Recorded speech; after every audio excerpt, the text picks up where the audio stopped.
Section 1. The surface and what lies below. There is a specific kind of quiet that settles over you when you already know a story well. A comfort. A familiar weight. You know where things are going. You know the characters.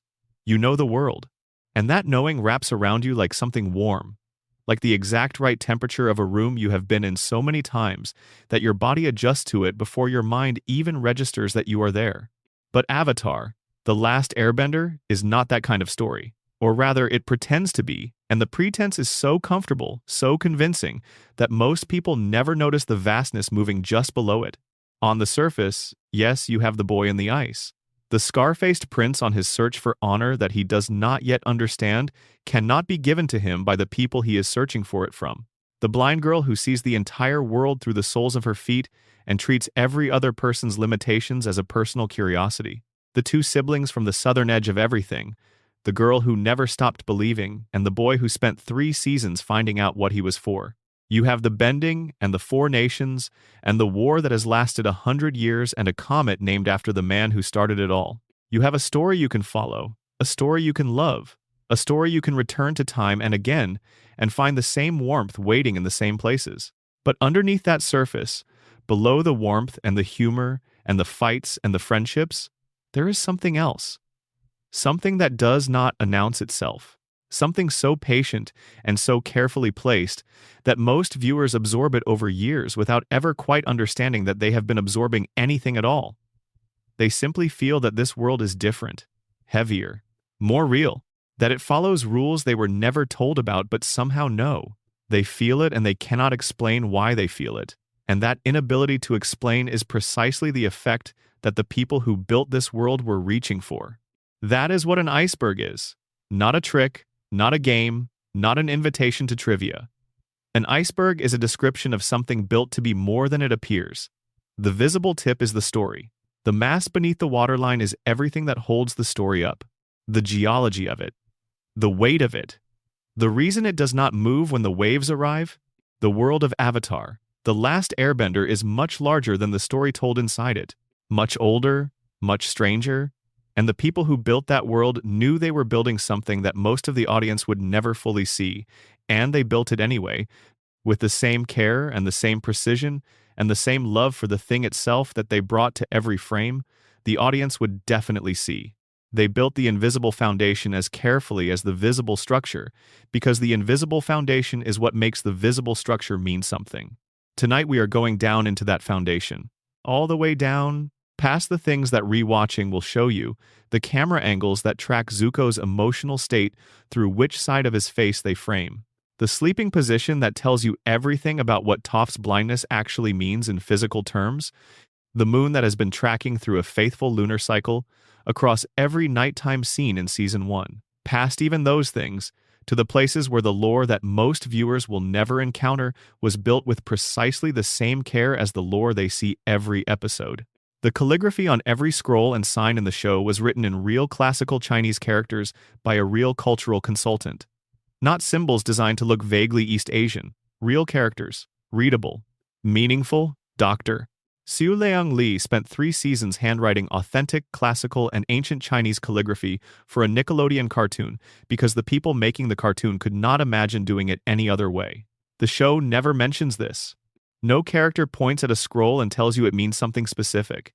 The text is simply there, doing its work quietly in every background of every episode, readable only by people who can read it, and felt by everyone, contributing to the sensation that this is a real world with a real history and a real written tradition, even if you will never know exactly what any of it says. That is the philosophy of the whole project, expressed in one detail about background text. The invisible work is as real as the visible work.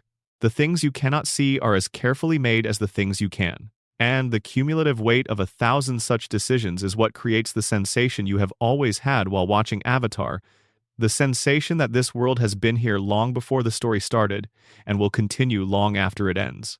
The sensation of history, of geography, of a world that does not need you in order to exist.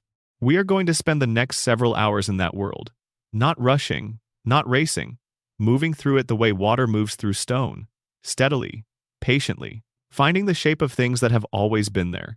We begin as the world itself begins, before the Avatar, before the nations, before the bending traditions that would eventually define the cultures of an entire planet, before any of it.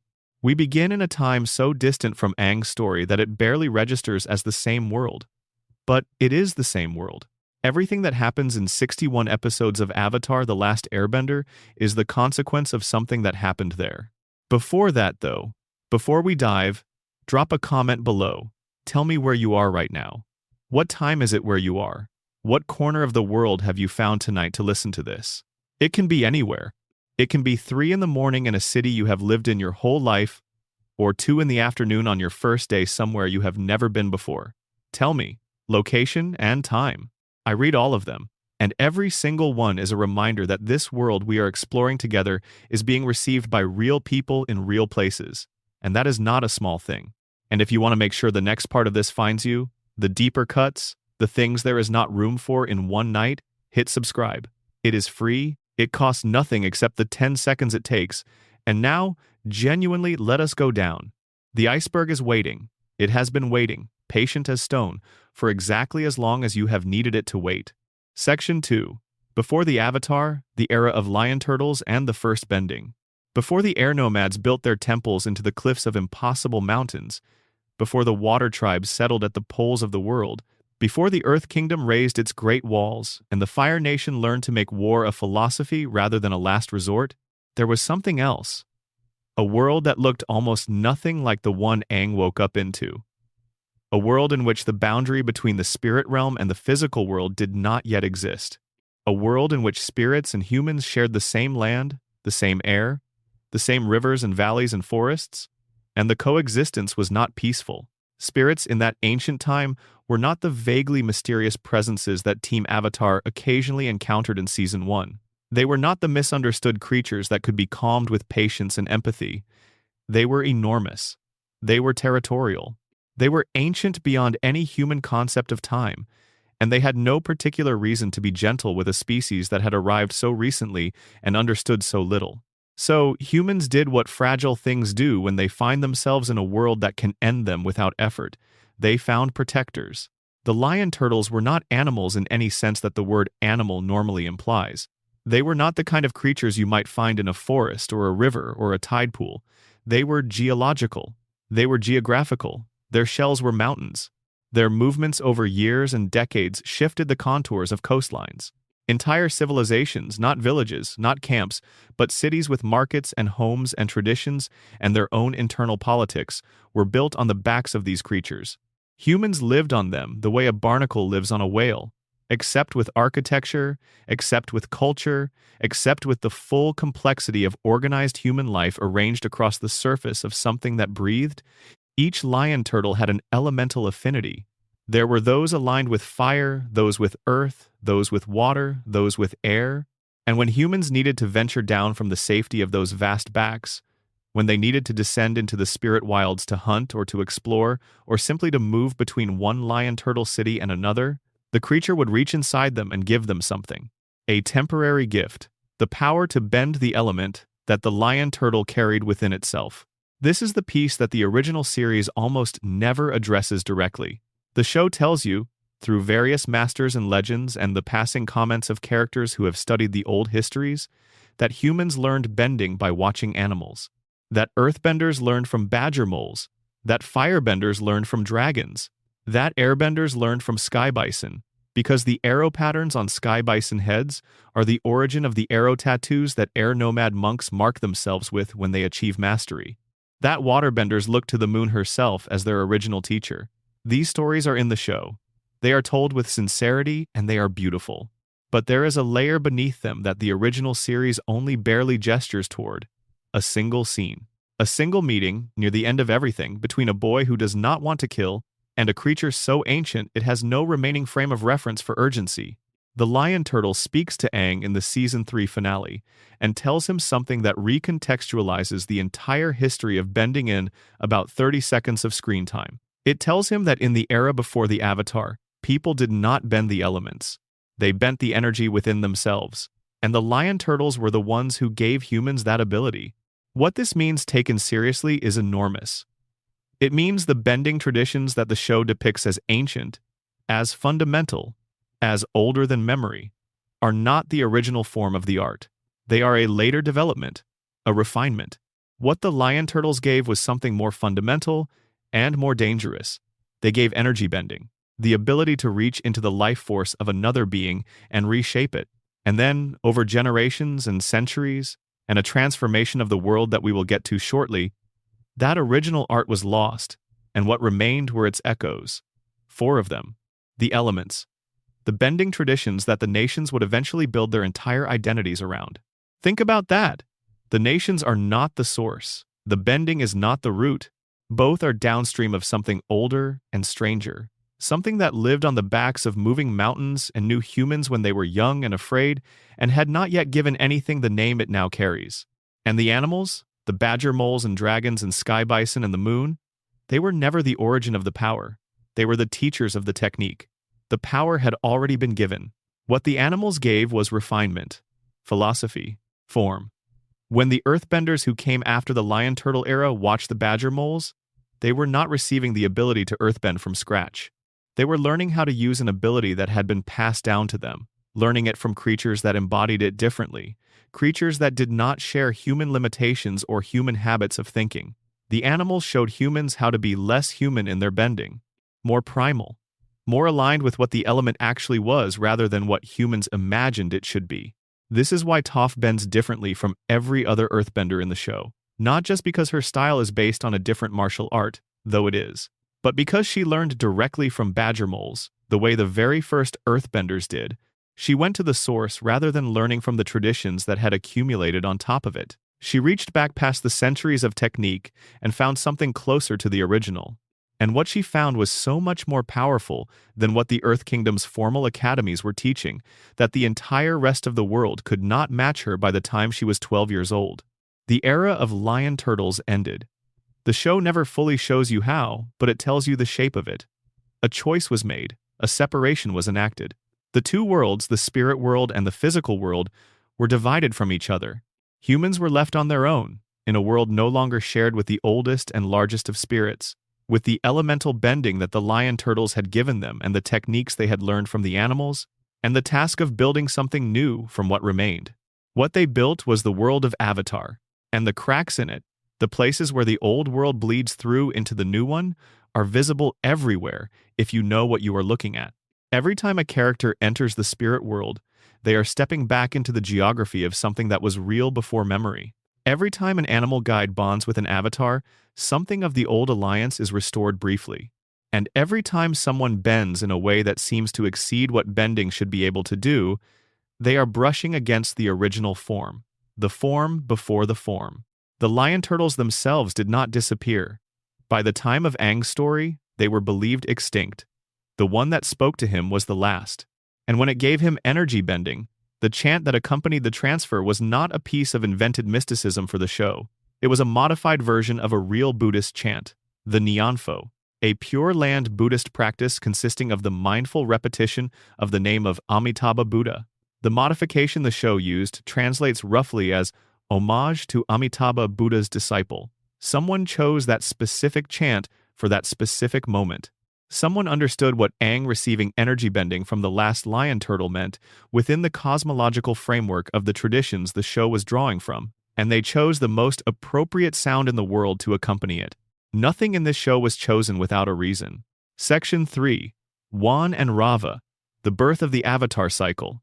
10,000 years before Aang was frozen in ice, there was a young man named Wan, and in many ways, everything that follows in the entire history of Avatar, the nations, the wars, the cycle of reincarnation, the existence of Aang himself, is a consequence of a single moment of Wan's compassion. Wan was not born a hero. He was not born into a legacy. He was born in a city that lived on the back of the fire lion turtle, and he was poor in the way that makes people desperate and creative, and willing to take risks that the comfortable would never consider.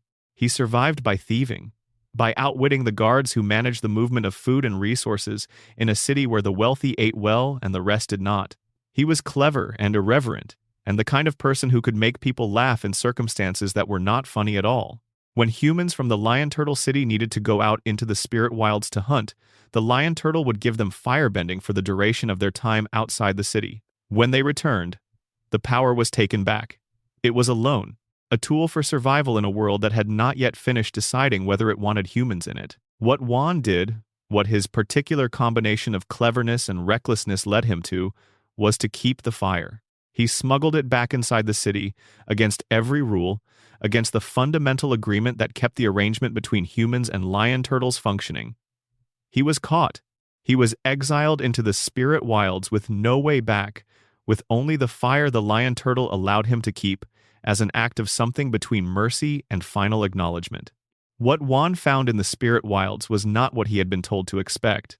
He had been raised, as all humans in that era were raised, with the understanding that the world beyond the lion turtle cities was hostile, that spirits were dangerous, that only the protection of the great creatures could make survival possible, and the spirits he encountered were dangerous, some of them, but others were not. Others were curious about this small, warm, fire-wielding creature who walked among them without armor and without an army, and something like friendship became possible. He spent years in the spirit wilds.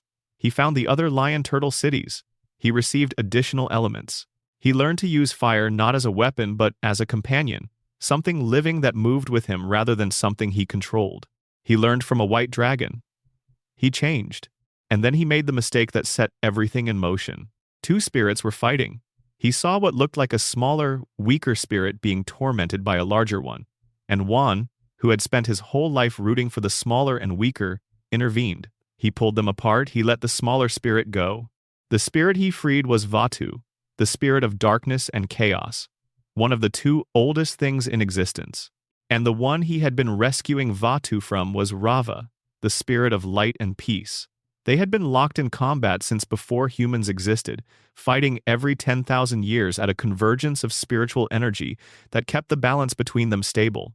By separating them, Juan had upset something fundamental. The darkness he had released spread through the spirit wilds like ink through water. Spirits that had been balanced were tilted toward chaos. The world became more dangerous, not just for Juan, for everyone. Juan found Rava again. She was not gentle with him about what he had done. She explained the shape of the catastrophe in terms that left no room for misunderstanding. Vatu was free. Harmonic convergence was coming. The 10,000-year moment when the two spirits would meet again, when the spiritual energy of the world would be at its most intense and most unstable.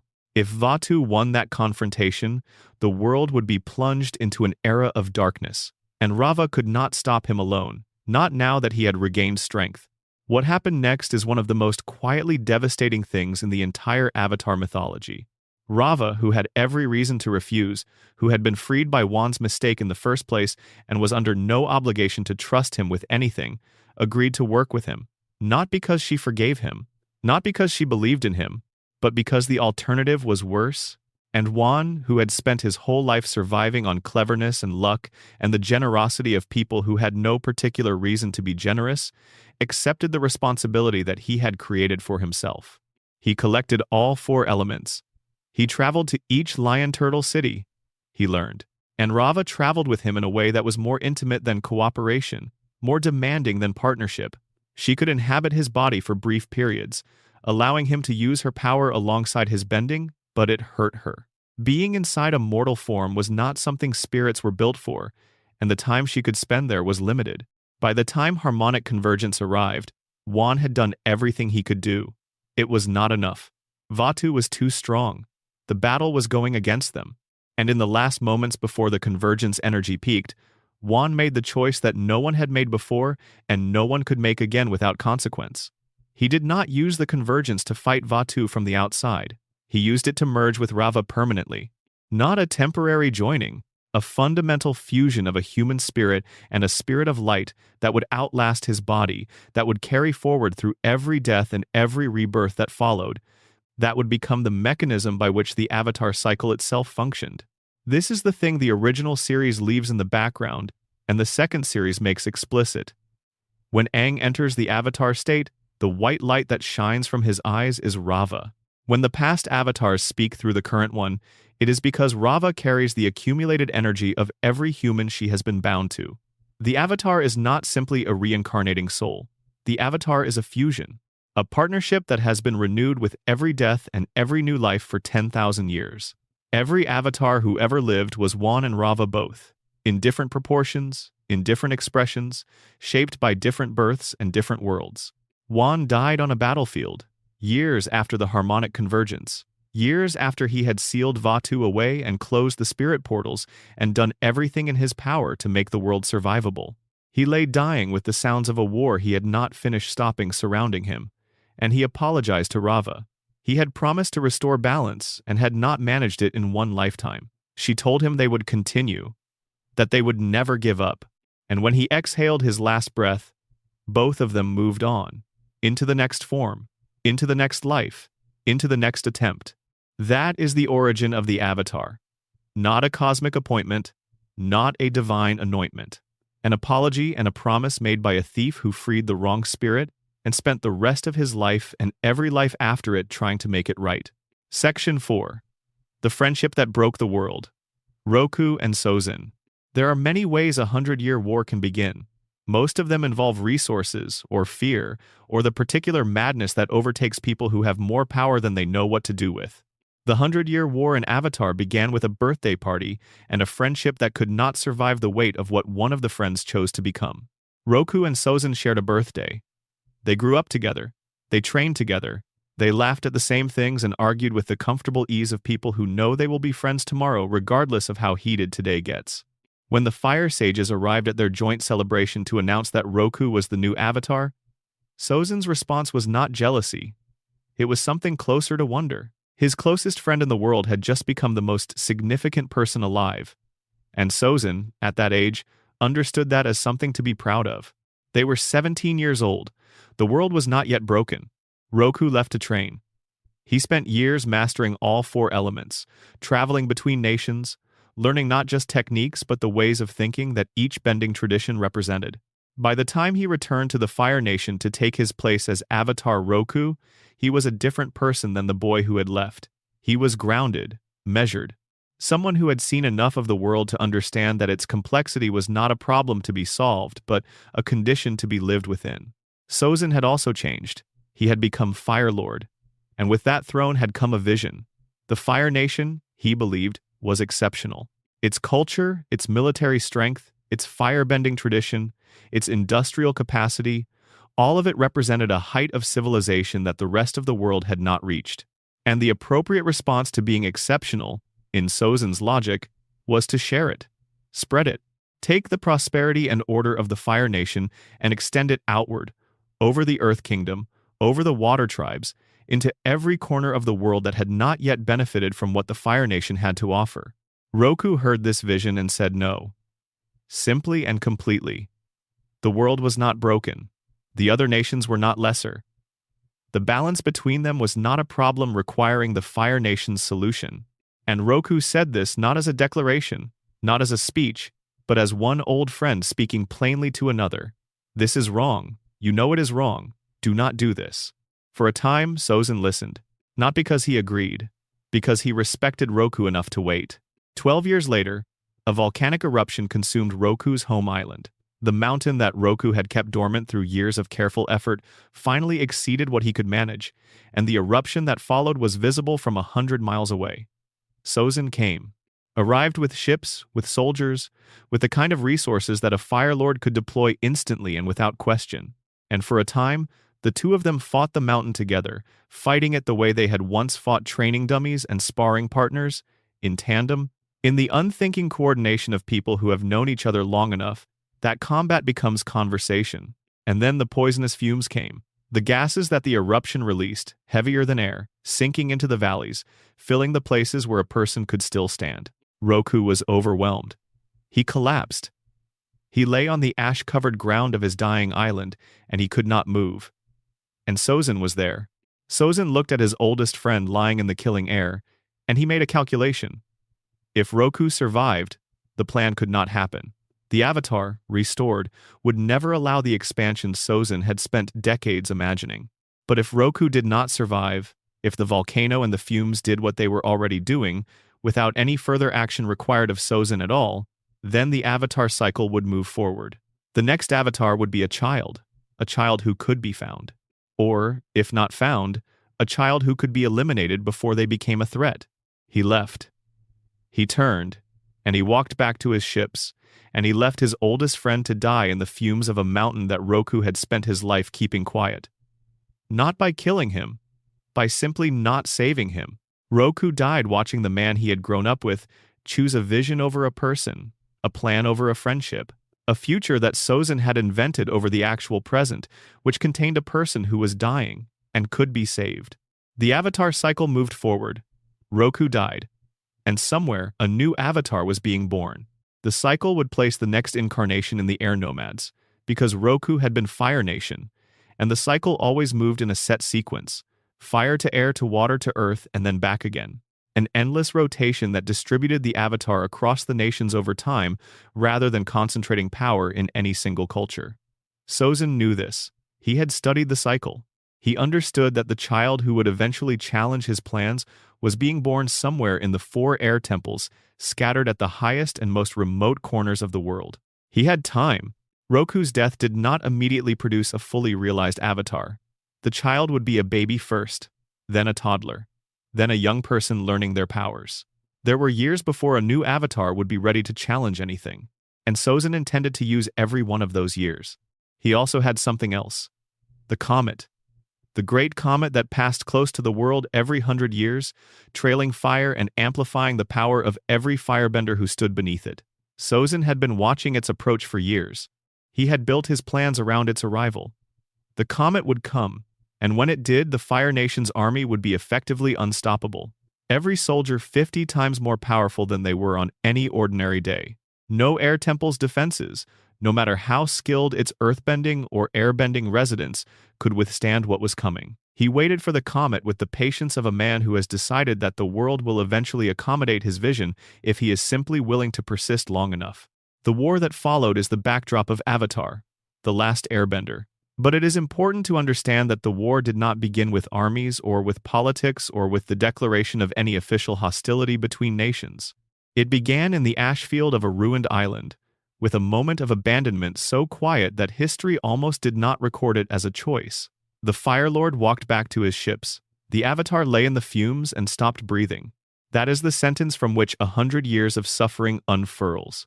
Not a declaration, not a battle, an absence, a man choosing not to extend his hand. Sozin spent 20 years after the air nomad genocide searching for the last airbender. He knew the genocide had not been complete, knew because the Avatar cycle had not ended, knew because Rava was still alive in the world and the power was still passing from one life to the next. Somewhere, an airbender was living. Somewhere, the child was hidden. Sozin's intelligence network, the Fire Nation military's vast apparatus of ships and soldiers and informants spread across 3 continents, never found him. He died at 102 years old, still looking. In his final testament, which his grandson Zuko would eventually read in a room in the Fire Nation on the night the invasion plan was breaking down around him, Sozin wrote that he had spent his last years in regret. Not for the war, not for the genocide, for Roku, for the friendship, for the thing he had done on the ash field, which he characterized not as a strategic decision but as a failure of himself. He missed his friend.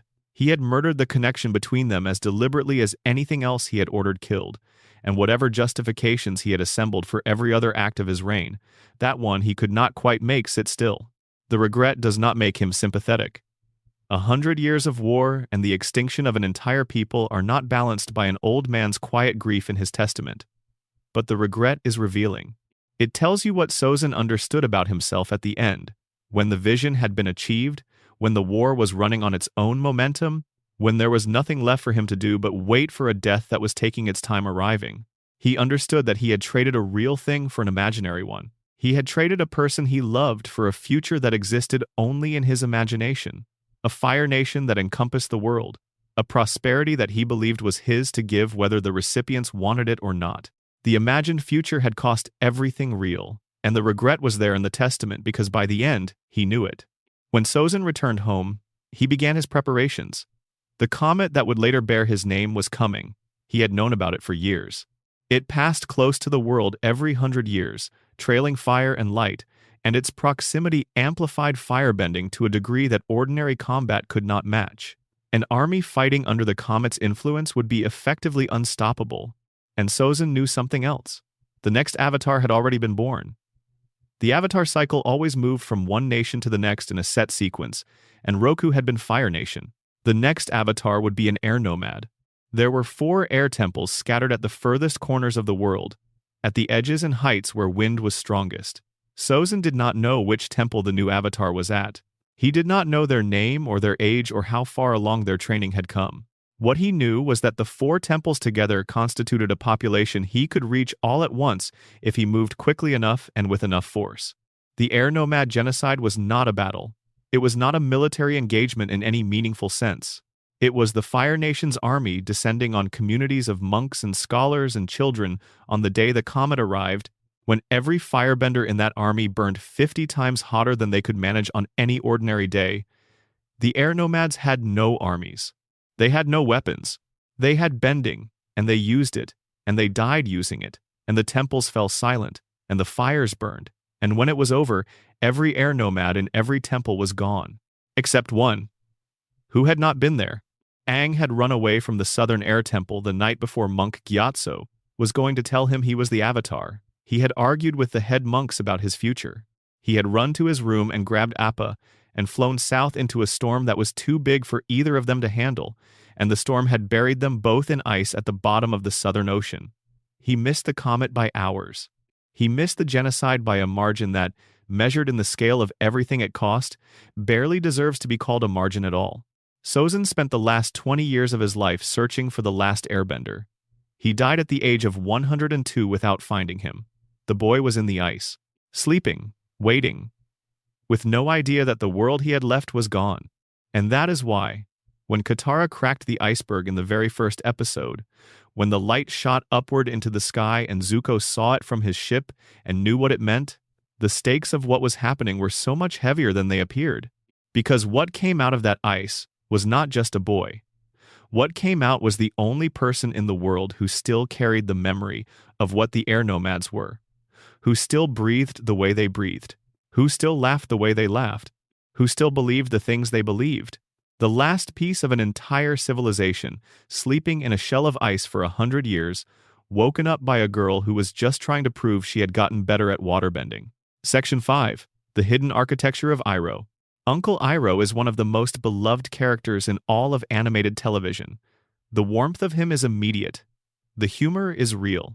The way he talks about tea with the same gravity most people reserve for life-altering decisions is endlessly, gently funny. But what Iroh actually is, what he represents beneath the tea and the pie show and the proverbs delivered at exactly the wrong moment with exactly the right timing, is something the show reveals so slowly and so quietly that most viewers absorb it without ever quite realizing they have. Iroh was, before anything else in his story, the crown prince of the Fire Nation, the eldest son of Fire Lord Azulon, the man who was supposed to inherit the world his grandfather had conquered and his father had maintained. He was a general first, a conqueror first. The title Dragon of the West was not an honorific. It was a military designation earned during a siege of the great Earth Kingdom city of Ba Sing Se that Iroh led for 600 days. 600 days of surrounding a city, of cutting off its supply lines, of applying the slow, grinding pressure that a siege requires. He was brilliant at it. He was relentless at it. And then, at the moment when Ba Sing Se was closest to falling, something happened that the show does not show you directly but tells you through the wreckage it leaves behind. His son died. His only son Lu Ten was killed in battle during the siege. And Iroh, who had organized the greatest military operation his nation had ever attempted, who was days or weeks from a victory that would have changed the course of the war, abandoned the siege and went home. Not strategically retreated, not reorganized, went home, left, took the armies and the ships and the 600 days of patient, terrible work, and simply departed, because the thing that had made the victory worth having was dead, and he did not know how to want it anymore. His brother Ozai saw an opportunity in that grief and moved immediately to claim it, going to their father Azulon and asking to be named heir instead of Iroh. The consequences of that conversation were catastrophic in ways that reached all the way to the show's present day. But what happened to Iroh after Ba Sing Se is the thing that matters for understanding who he actually was by the time we meet him. He went on a journey. Not a military journey. Not a mission. A wandering, searching, deliberately aimless kind of journey that took him places. Fire Nation generals had no business being, and showed him things that a person raised inside the ideology of Fire Nation supremacy would not normally be allowed to see. He went into the spirit world. He talked to spirits. He studied traditions from other nations. He found the Order of the White Lotus. The Order of the White Lotus was old. Far older than Iroh. Far older than the 100-Year War. It had begun as something almost absurdly modest.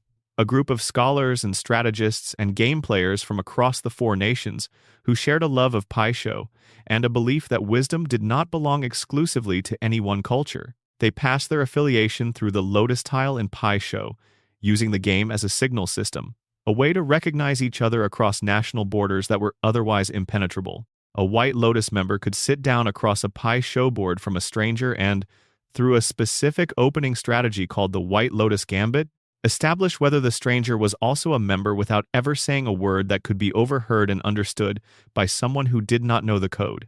Iroh did not just join the order, he rose through it with a speed that suggested the organization had been waiting for someone like him.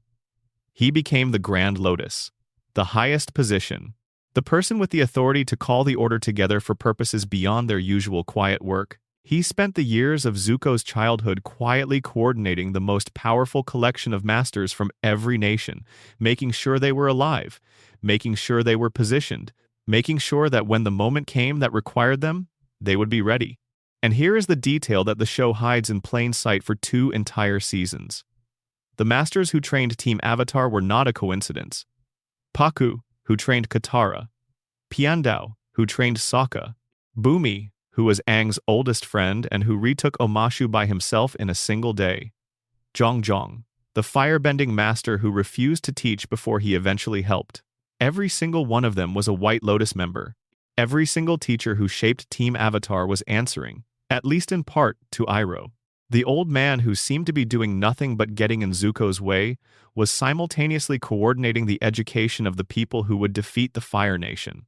The lie about the dragons is the detail that reveals his character most completely, the Dragon of the West. Iroh was famous in the Fire Nation for killing the last dragon. He had gone out as a young general and found and slain the final dragon, ending a tradition of hunting that had pushed the species to the edge. Except he had not. He had found the last 2 dragons, Ran and Shaw, and they had judged him, in the way that the show implies all truly profound teachers judge their students, not by testing his skill but by reading something deeper, and they had found him worthy, not of killing them, of learning from them.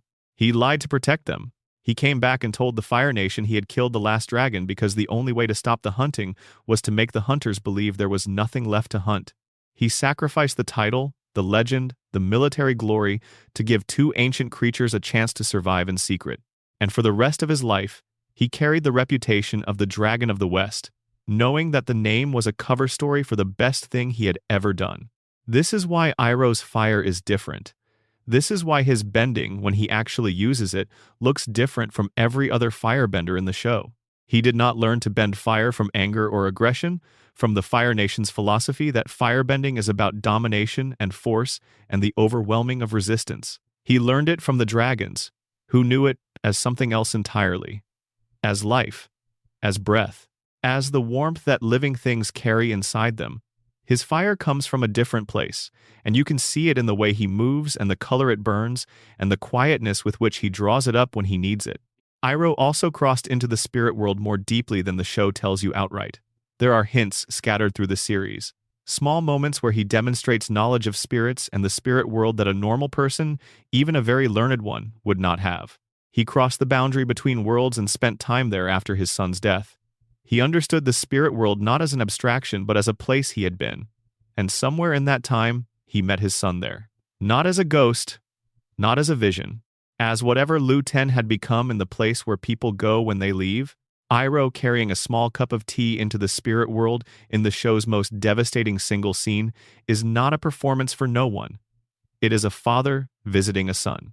The relationship between the living and the dead being maintained through the same small ritual that Iroh used to maintain every relationship he valued. Tea was never just tea for Iroh. It was the gesture that said, "You matter, this moment matters, I am here and so are you, and that is enough." In Chinese and Japanese culture, tea is not simply a beverage.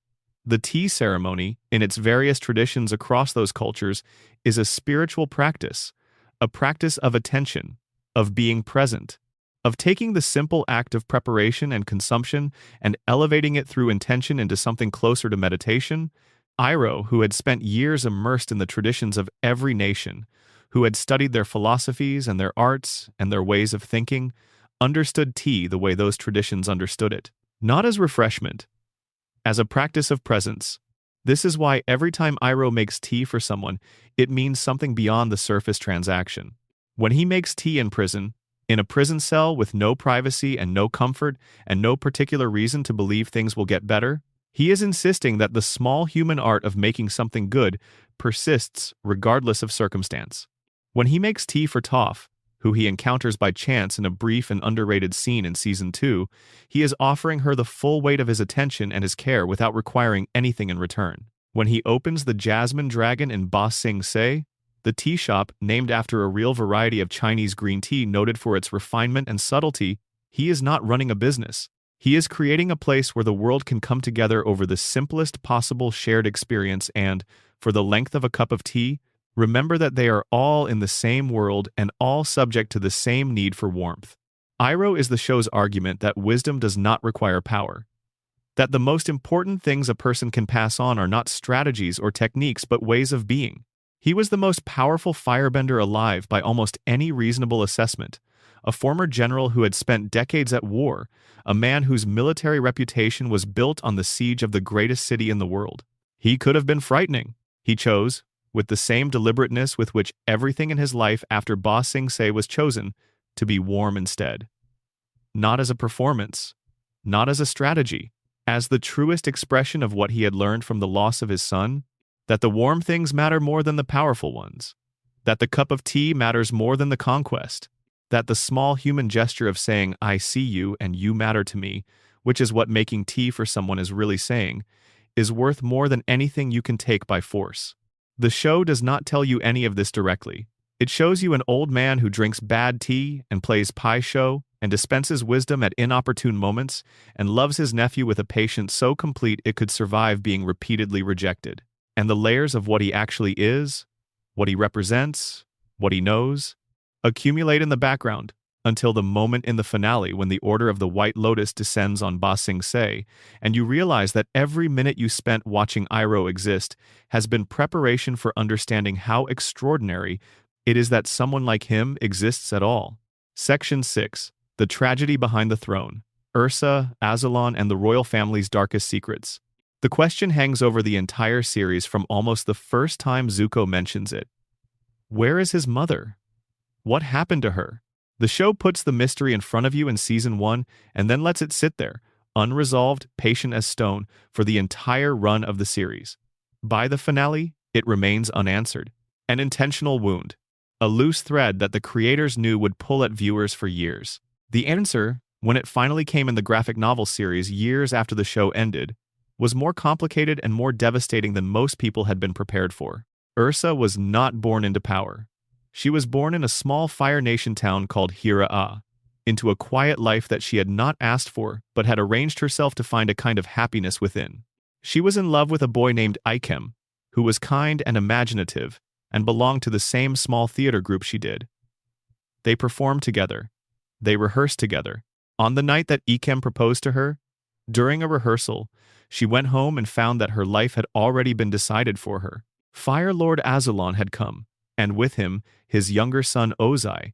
The reason was a prophecy and a bloodline. Ursa's mother was the granddaughter of Avatar Roku.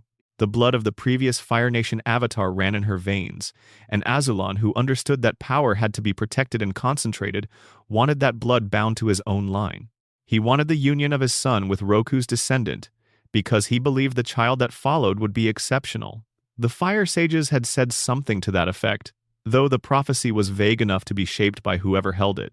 Azulon took the prophecy and used it as justification for something that did not require justification, because he was the Fire Lord and did not require justification for anything. Ursa was not given a choice. She was told she would marry Ozai. She was taken from her home, separated permanently from her parents, removed from the life she had made for herself, and installed in the Fire Nation royal palace as a princess. Ozai made clear from the beginning that she was not a partner. She was an acquisition. She would produce the children that the prophecy implied, and she would exist within the palace according to the rules he set, and that was the extent of what their relationship would be. She had 2 children, Zuko first, who she loved entirely, and who was not a prodigy. Then Azula, who was something else, who demonstrated firebending ability so far beyond her age that the masters who assessed her struggled to find adequate language for what they were seeing, and who Ursa loved just as entirely but more carefully, because Azula was already absorbing Ozai's influence in ways that frightened her. When Lu Ten died in battle at Ba Sing Se, the event that shattered Iroh and ended the siege, it also created the moment that Ozai had been waiting for. He went to Azulon and asked to be made heir over his grieving brother. Azulon's response was not what Ozai expected. The old Fire Lord was furious. Furious at the presumptuousness. Furious at the cold opportunism of a son who saw his brother's loss as a door. He punished Ozai in the most direct way he could imagine. He ordered him to kill Zuko, to suffer, as Iroh was suffering, the loss of a firstborn son, to understand grief by experiencing it rather than by watching it. Ozai agreed. Or rather, Ozai did not disagree in a way that mattered. Ursa found out. She is not shown finding out in the original series.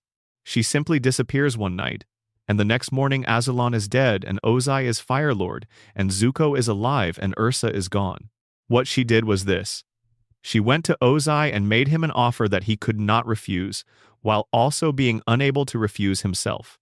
She would make a poison. Colorless, odorless, undetectable.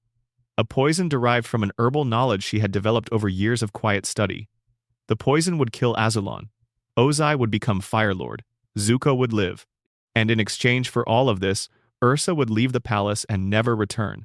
She would vanish. She would become no one. She would surrender her children and her name and the life she had lived. And in exchange, Ozai would let Zuko exist. Ozai agreed, because the offer gave him everything he wanted and cost him only the presence of a woman he had never valued. He became Fire Lord. Azulon died. Zuko lived. Ursa walked out of the palace in the middle of the night with nothing.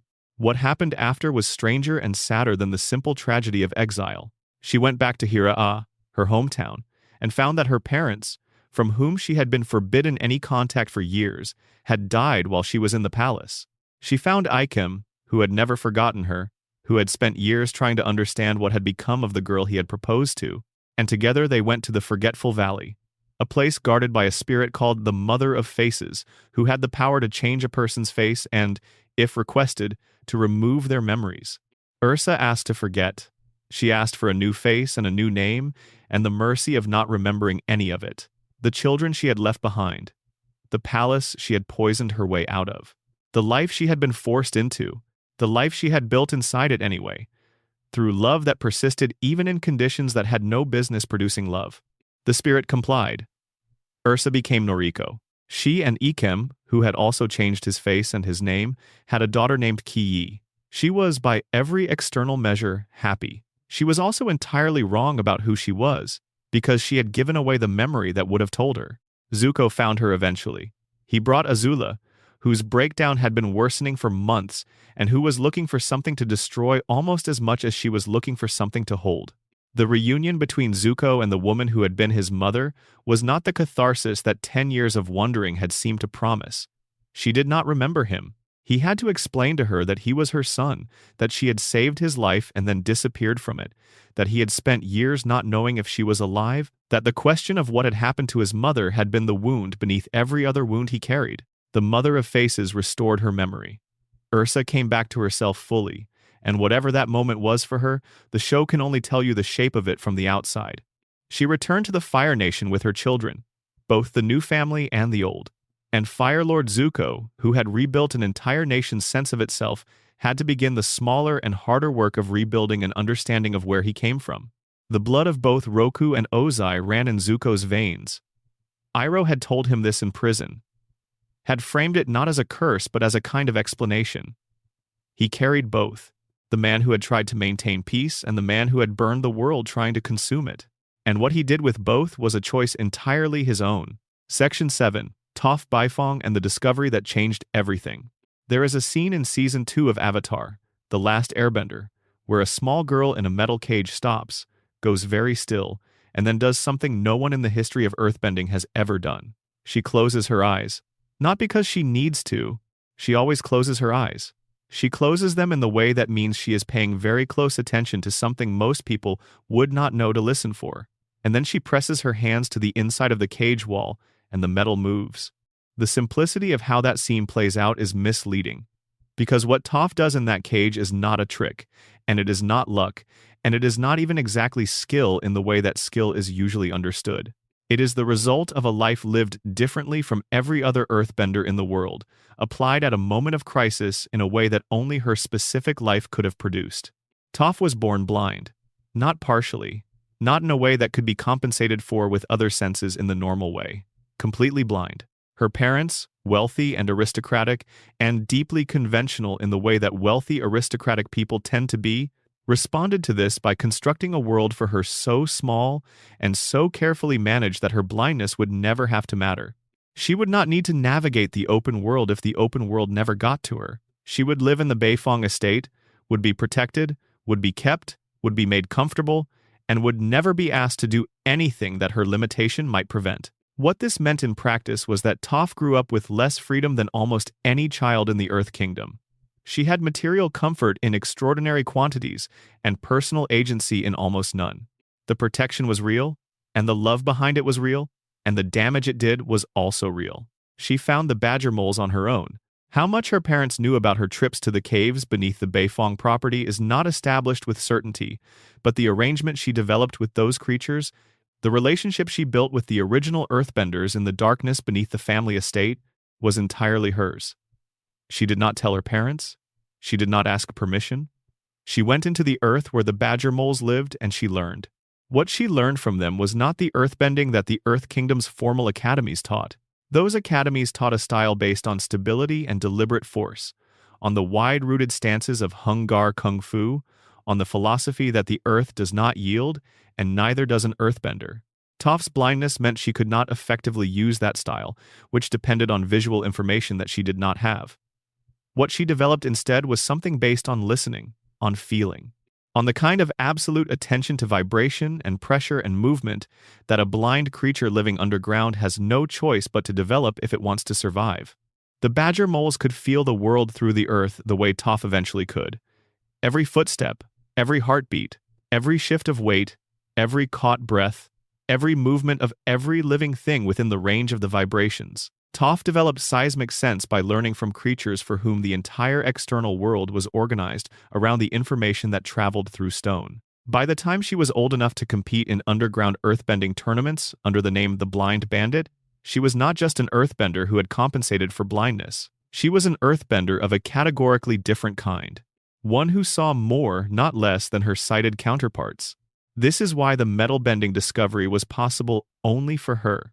Every other earthbender in the world, even the most powerful ones, even King Boomy, who had spent 112 years refining his understanding of Earth, treated metal as the limit.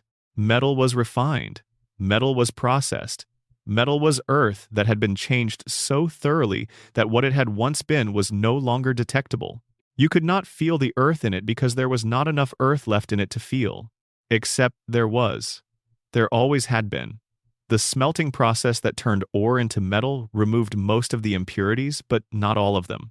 Minute traces of unrefined earth remained in even the most thoroughly processed metal, distributed through it in quantities too small for normal earthbending sense to detect. The signal was there. It was just barely there. Toph's seismic sense was not normal earthbending sense. It was the most refined version of that sense ever developed, built over years of training in the dark with creatures whose entire survival depended on the same faculty. When she pressed her hands to the inside of that cage, she was not doing something she had been building toward consciously. She was responding to a crisis with the deepest tool she had. And the deepest tool she had was just sensitive enough to find the signal that every earthbender before her had believed did not exist. She bent the trace earth in the metal, and the metal moved, and earthbending was never the same again. The implications of what Toph did in that cage did not stay in that cage. They traveled forward through time in ways that reshaped the world. She founded the first metal bending school after the war, training students who had never come close to what she could do but who could do enough to change what was possible. In the world of the Legend of Korra, metal bending is a recognized discipline, practiced by the Baifeng family dynasty and by police forces in Republic City and by fighters across the Earth Kingdom. Toph's granddaughter Lin Beifong uses the technique as the chief of police. It is how the Republic enforces its laws. The discovery Toph made in a metal cage when she was 12 years old became one of the fundamental technologies of the civilization that followed the war. And she never once suggested that what she had done was particularly impressive. Because from inside her experience it was obvious. The earth was in the metal. She could feel the earth. Why wouldn't she bend the earth? The fact that no one else had ever done it was not, to Toph's way of thinking, evidence that she had done something exceptional. It was evidence that everyone else had not been paying close enough attention. She slept with her feet elevated off the ground throughout the series, in nearly every camping scene, because her feet on the ground meant the whole world was talking at once. Every creature moving, every person breathing, every vibration traveling through the earth in every direction. To sleep, she needed to turn it off. To rest, she needed silence, and the only silence available to her was vertical. Her feet in the air, the earth's constant conversation cut off at the ankle, and finally, the quiet she could not have any other way. The show never mentions this. It is just there in the background of scene after scene, a detail that means nothing unless you understand what seismic sense actually is, and everything once you do. Section 8. Kyoshi, the Avatar who lived 230 years. If you wanted to understand why Avatar Aang struggled so profoundly with the idea of killing Fire Lord Ozai, one useful place to look is at the Avatar who came before Roku. Before the friendship and the betrayal and the volcano and the lie. Before all of that, there was Kyoshi. And Kyoshi did not struggle with it at all. She lived to be 230 years old. This is the confirmed figure from official materials, though some sources place her as high as 250. Either number puts her so far beyond the normal human lifespan that the word lifespan barely applies. She outlasted every political structure that existed when she was young. She saw nations change their governments. She watched cities rise and fall. She was the Avatar for longer than any period of history that most humans can hold clearly in their minds, and she spent that time with a consistency of character that most people cannot maintain for a decade. She was also, by her own account, a murderer, and she was not sorry. Kyoshi was born poor. She was born to two parents who were criminals, members of an outlaw gang, and who eventually abandoned her in a small village called Yokoya, with nothing except her own wits and whatever resilience a child develops when the adults in their life make it clear they are not coming back. She was a servant in the household of a boy named Yoon, who had been identified by the powerful Earth Kingdom sage Jianzhu as the next Avatar. The problem was that Yoon was not the next Avatar. Kyoshi was. But nobody knew that yet, including Kyoshi. The way the Avatar was identified in that era was through the sage system, through the judgment of men like Jianzhu who had spent their lives studying the Avatar traditions and believed they understood how to recognize the reincarnated soul. Jianzhu had staked his reputation on Yoon. His reputation was considerable, and when it became clear that Kyoshi, the tall, homeless servant girl, was the actual Avatar, Jianzhu's response was not to admit the error, it was to cover it, to eliminate the correct answer in order to protect the wrong one. He abandoned Yoon to die. He tried to take Kyoshi. She escaped him. She went into a life outside the law, outside the official Avatar system, outside the protection of any institution that might have softened what the world was going to demand from her. She learned to fight from people who had spent their lives fighting outside the rules. She learned from Lao Ge, an assassin so old that his age had ceased to be expressible in normal numbers, a man who had found something in the intersection of violence and philosophy that had extended his life far beyond any ordinary expectation. What Lao Ge taught her was not just technique. It was a way of thinking about death that most people in the Avatar world, and most people in the real world, would find deeply uncomfortable. He taught her that death was not the opposite of life, it was a transition, and that a person who understood this clearly, who had genuinely internalized it rather than merely accepted it intellectually, could be freed from certain kinds of fear in ways that changed what was possible for them. Whether this understanding contributed to Kyoshi's extraordinary lifespan is speculation. The official materials do not confirm a mechanism. But the connection is suggested often enough, and Kyoshi's longevity is unusual enough, that the suggestion deserves to be taken seriously. Chin the Conqueror came for Kyoshi's home. He was a warlord who had spent years consolidating power in the Earth Kingdom, sweeping from region to region, demanding surrender or receiving destruction, building an empire on the back of military force and the specific kind of charisma that convinces desperate people that having one person in charge of everything is better than the alternative. By the time he reached the peninsula where Kyoshi lived, he had already swallowed most of the Earth Kingdom whole. Kyoshi stood in front of his army. She told him he would not take her home. When he attacked, she did not redirect him. She did not disable him. She did not find the creative diplomatic solution that Aang would have searched for, or the minimally harmful intervention that Roku would have preferred. She used the Avatar state to do something that had never been done before, and has not been repeated since. She separated the peninsula from the mainland using earthbending at a scale that reshaped the geography of the region. She picked up a piece of the Earth Kingdom and moved it into the ocean. Chin the Conqueror stood at the edge of what had been land and watched his footing disappear. He fell. He died. Kyoshi later told Aang directly, when he channeled her to understand what had happened, she did not regret it.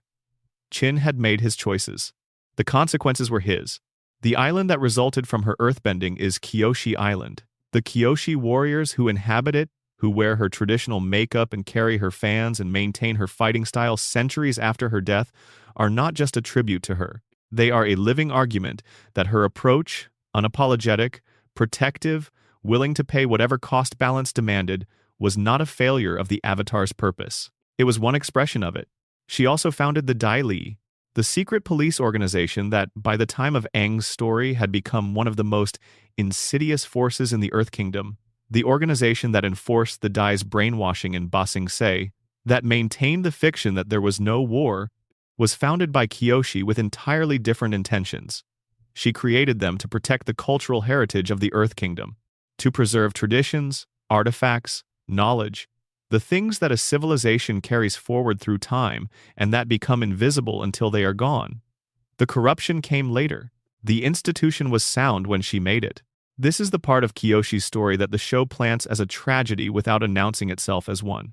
She built something to protect culture, and it became a tool of oppression. She lived long enough that the institutions she created outlasted her ability to monitor them and were captured by interests that were the opposite of what she intended. 230 years is long enough to build a civilization. It is also long enough to watch what you built become something you would not recognize as yours. She died eventually. The show does not tell you exactly how or exactly when.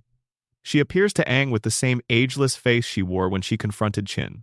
This is significant because of something the expanded universe makes clear about how the past avatars exist in Rava's accumulated memory.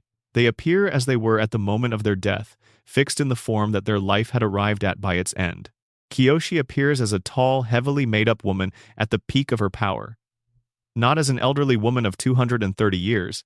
The implication, uncomfortable and not fully resolved by the materials that address it, is that Kyoshi may not have lived to anything like 230 in the biological sense, that her extraordinary lifespan may have ended differently than a natural conclusion. But nothing in the official materials confirms or denies this, and the question is one of the genuine open mysteries of the franchise. What is not in question is the mark she left. The Kyoshi warriors are on Kyoshi Island when Aang first arrives there, maintaining a tradition that is centuries old with the same discipline and the same makeup and the same fans that Kyoshi herself carried. They had been waiting, in a real sense, for the Avatar to pass through again, for the cycle to bring someone who would need what they preserved. And Suki, their leader at the time of Aang's story, takes what she preserved and carries it forward in her own way. She trains with the other members of the team. She fights with a sophistication that has nothing to do with bending and everything to do with technique, with the Tessenjutsu fan style that the Kyoshi warriors developed from Kyoshi's own fighting form, a real Japanese martial art using iron war fans that the show researched and adapted with the same fidelity it brought to every other fighting discipline in its world. The Dai Li, by contrast, became something Kyoshi would not have recognized. The secret police that she created to protect the Earth Kingdom's cultural heritage had, by the time of the 100-Year War, become the instrument through which the Earth King was isolated from any true information about the state of his kingdom. The Dai Li enforced the fiction that there was no war in Ba Sing Se. They brainwashed citizens who spoke inconveniently about what they had seen and heard. They reported not to the Earth King but to the Grand Secretariat, Longfeng, who used them as a tool of pure political control.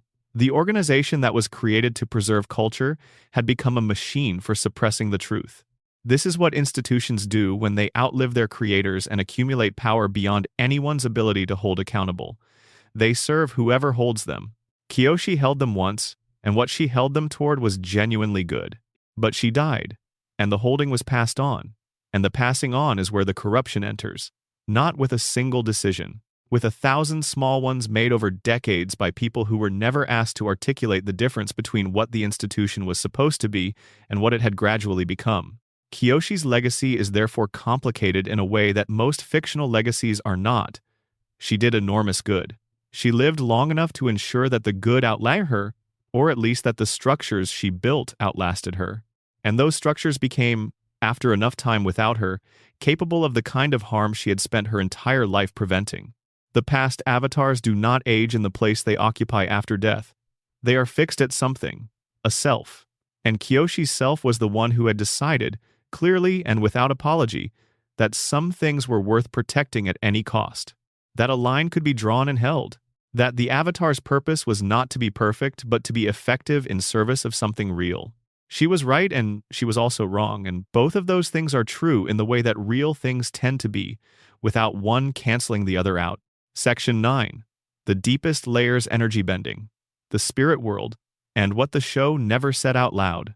There is a scene near the end of Avatar, The Last Airbender, where Aang stands on the back of a creature so large it has been mistaken for an island, and the creature speaks to him in a language that is not quite speech, accompanied by a sound that is not quite music, and gives him the ability to do something that the show has been building toward since its first episode without ever naming what it was building toward.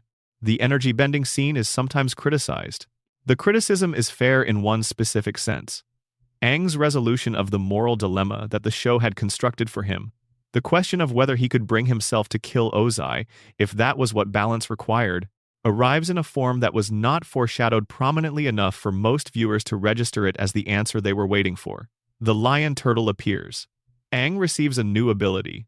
The new ability solves the problem. It can feel sudden, but the foreshadowing was there. It was just very quiet. The lion turtle itself is visible in the library in Season 2, depicted on a scroll in a brief shot that lasts only a few seconds. A carving of one appears in the underground bunker in the Fire Nation in Season 3. Guru Pathik's teaching about the sixth chakra, the chakra of insight, whose blockage is the illusion of separation, provides the philosophical framework that energy bending is built on. When the lion turtle tells Aang that bending the energy within is more fundamental than bending the elements without, it is completing an argument that Pathik began in a much earlier episode. The risk of energy bending is something the show states clearly and the expanded lore elaborates on. To bend the life energy of another person, your own spirit must be unbendable. This is not a metaphor dressed as a rule. It is a literal description of the danger. When Aang reaches into Ozai's fire energy to remove it, Ozai's spirit reaches back. The two life forces touch. Ozai's corruption, the particular shape of his hunger and his conviction that he deserves to dominate, is visible in the animation as a dark energy trying to spread into Aang's. If Aang's spirit were less clear, less grounded in himself, less genuinely committed to a self that is not negotiable, Ozai would win the energy-bending encounter even while losing the physical confrontation. This is why the lion turtle told him that only those who are pure of spirit can even attempt to bend another's life force. Purity here does not mean moral perfection. It means integrity in the original sense of the word, wholeness. 2. A self that holds together under pressure. A spirit that cannot be bent because it has found its shape and knows what that shape is. Aang spent 3 seasons finding the shape of his spirit. The show's entire narrative, when viewed from this angle, is the education of a person into the kind of self that can withstand contact with the worst of what another person can offer. The avatar training, the bending mastery, the spiritual development, all of it was necessary, but none of it was sufficient without what came before it chronologically and last in the story. The encounter with the lion turtle, the transmission of the oldest art. Consider what the 3 seasons actually put Aang through. Season 1 is about loss and responsibility. He wakes from the ice and discovers that everyone he ever knew and loved is gone. Not absent, gone. The air nomad genocide is the foundational trauma of his story, and the show does not let him resolve it quickly or cleanly. It lives in him throughout the season as a thing he has not fully processed, something he keeps moving away from rather than toward, because to move toward it would be to accept fully what it means. He learns waterbending, he runs from the Fire Nation, he makes friends who become a second family, and at the end of the season, he enters the Avatar state not in triumph but in grief, merged with the ocean itself, massive and ancient and devastated, destroying the Fire Nation fleet not with mastery but with raw loss directed outward. Season 2 is about identity and failure. He loses Appa, he fails at the chakra, he is killed in the crystal caves beneath Ba Sing Se. He fails in the most complete way the show can depict, the Avatar cycle appearing to end because Azula's lightning found him at the moment when his spirit was most open. What Season 2 does to Aang is take the optimistic, adaptable, essentially undefeated protagonist of Season 1 and break him. Katara brings him back, and he comes back changed, less certain, more real. Season 3 is about synthesis, about taking the broken pieces and the lessons that only breaking could teach and assembling them into something that can actually stand up to Ozai. Not by becoming stronger, not primarily, but by becoming more completely himself. The hair growing out in the Fire Nation school episode is the visual representation of this. He looks like someone else. He has hidden every external marker of who he is. And what the season demonstrates, episode by episode, is that hiding the markers does not change what is underneath them. Aang's values are not in the tattoos, they are in the person wearing them. By the time he lies on the rock in the days before the comet, wrestling with whether he can kill Ozai, he has become someone whose spirit has been tested in every way the world knows how to test it. Grief, failure, death, complicity, compromise. Watching the world refuse to accommodate his values and having to choose, repeatedly, whether to abandon his values or to find a way through that does not require abandoning them. He chose the latter every time. That accumulation of choices is what made his spirit unbendable enough for what the lion turtle gave him. The non-violence of the final confrontation is therefore not a cheat. It is the payoff of 3 seasons of character development that was specifically building toward the question of what it costs to maintain who you are when the world demands you become something else. Every time Aang refused to cross the line, every time he found another way through, he was doing the spiritual training that energy bending required. He just did not know it was training for anything specific. The chant that accompanies the energy bending scene is not invented. The Nianfo is one of the most widely practiced forms of Buddhist devotion in East Asian traditions.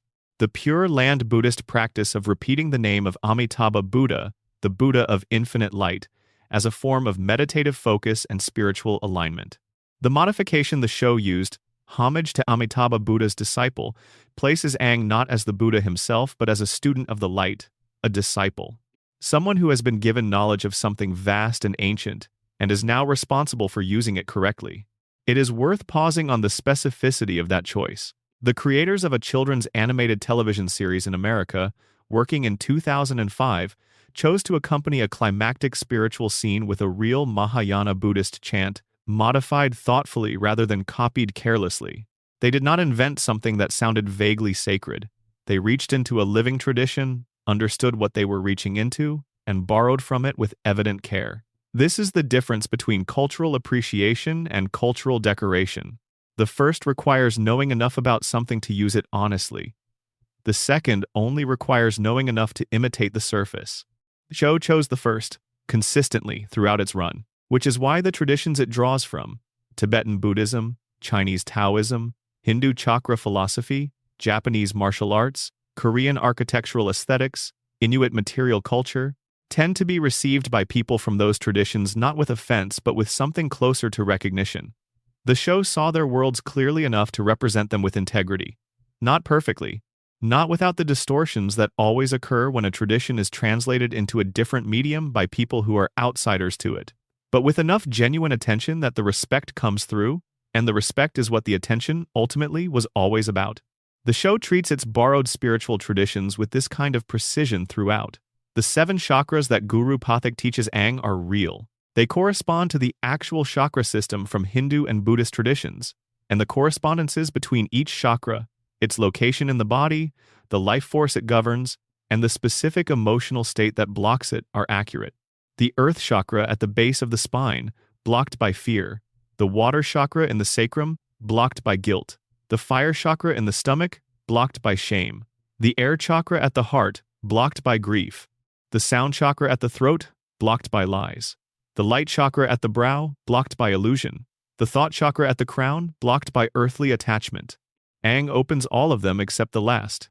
He cannot release his attachment to Katara. The thought chakra demands that he relinquish what he holds most dear, not because love is wrong, but because the kind of love that is inseparable from fear of losing the loved one is an attachment that closes the door to the cosmic consciousness the avatar state requires for full mastery.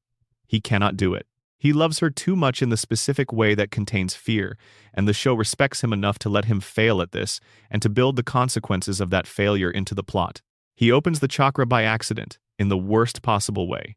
He is struck by Azula's lightning in the depths beneath Ba Sing Se. He dies. The avatar cycle appears to end. And in the moment between death and whatever comes after, the chakra opens.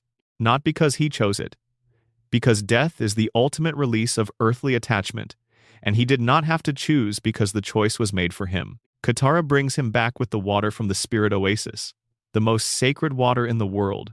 Water that had been in contact with the two oldest spirits, water that carried the energy of the moon and the ocean themselves. She uses it on a dead boy, and the dead boy lives. And the avatar cycle, which had appeared to end, continues.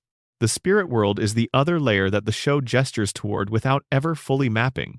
It is not a place with geography in the normal sense. It is a place with emotional geography. The terrain of the spirit world reflects the state of the spirits who inhabit it, or the humans who enter it, shifting and responding to what is brought into it. When Aang enters the spirit world in a state of fear, fearful things accumulate. When he approaches with openness, with genuine curiosity rather than agenda, the world opens around him differently. This is not just aesthetic, it is cosmological. The spirit world is not a location, it is a relationship. It is the shape that the non-physical aspects of existence take when they are given room to take a shape. Humans enter it by letting go of the physical in various ways. Through meditation, through states of extreme emotion, through death. Spirits exist in it the way fish exist in water, not as visitors but as natives, as expressions of what the world is at a level that matter does not capture. The line between the two worlds was maintained after Wan sealed the portals. For 10,000 years the wall held, and the avatar was the bridge. The specific function of the avatar was not just political, not just the mediator between nations who might otherwise go to war. It was cosmological. The avatar was the only being alive who could cross the boundary without losing themselves, who could exist in both worlds and carry information between them, who could hear what the spirits needed and translate it into terms that humans could act on, and vice versa. When Aang slept for 100 years, the bridge was gone, and the world did not immediately collapse without it, but it frayed. The 100-Year War was partly a political catastrophe and partly a spiritual one. A world without an avatar is a world without its primary mechanism for spiritual balance. The things that go wrong in such a world are not limited to the things that go wrong when powerful nations fight each other. They extend into the deeper registers, into the relationship between the living and what sustains the living, into the arrangement that Wan made and has been maintained ever since by the unbroken line of avatars through whom Rava has traveled. Aang's emergence from the ice was not just the return of a political solution, it was the re-establishment of a spiritual infrastructure. The world exhaled something it had been holding for 100 years. Section 10. The layers no one sees: production secrets, real-world roots, and the architecture of a world. What you have been absorbing tonight, without perhaps fully registering it as such, is a portrait of a production philosophy. Of a group of people who sat down to make a children's television show and could not stop themselves from making something that would last. The calligraphy that opens this world, every scroll, every sign, every piece of background text that appears in any episode of Avatar, The Last Airbender, was written in real classical Chinese characters by Dr. Xu Liang Li, a cultural consultant who spent the entire run of the series ensuring that the written language of this fictional world was a living, readable system. Not symbols that looked vaguely East Asian. Real characters. Characters with history.